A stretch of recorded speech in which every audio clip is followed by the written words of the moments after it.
Isin garuu qomoo fo'amaadha. Tokkoffaa Phexros boqonnaa 2:9.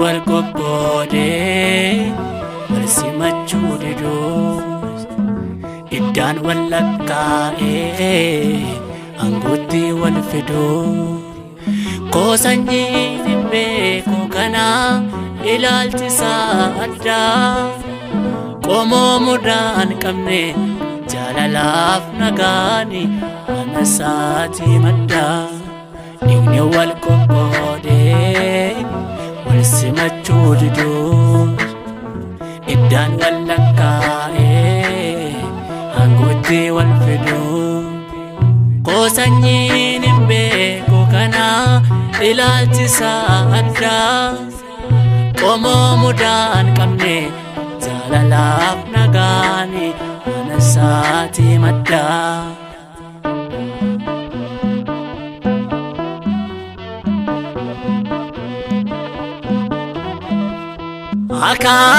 Akaakilee fabaabileen wallakkooftu amma yoomiitti wal ciikaatu akkan dhooftu hiikoon jireenya dachee kanaa isaa galee maal yoo hunduu qomoo kootti kooluu galee. Dhiigni wal qoqqoodee wal simachuu diduus iddaan wal lakkaa'ee aangotti wal fiduu qoosanyiin hin beeku kana ilaalchisaa addaa qomoo mudaan qabne jaalalaaf nagaani mana isaatii maddaa.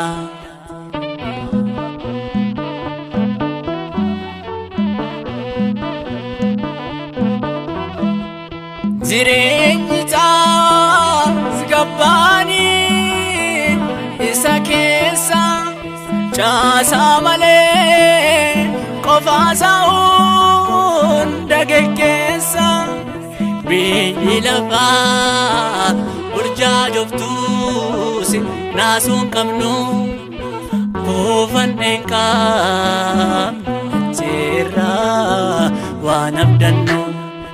Dhiigni wal qoqqoodee wal simachuu diduus iddaan wal lakkaa'ee aangotti wal fiduu qoosanyiin hin beeku kana ilaalchisaa addaa qomoo mudaan qabne jaalalaaf nagaani mana isaatii maddaa.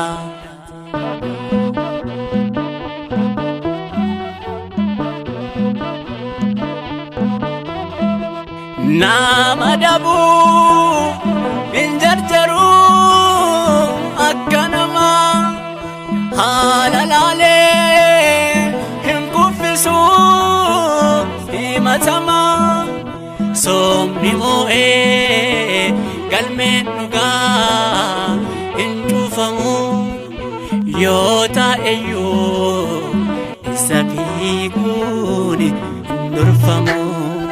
Dhiigni wal qoqqoodee wal simachuu diduus iddaan wal lakkaa'ee aangotti wal fiduu qoosanyiin hin beeku kana ilaalchisaa addaa qomoo mudaan qabne jaalalaaf nagaani mana isaatii maddaa.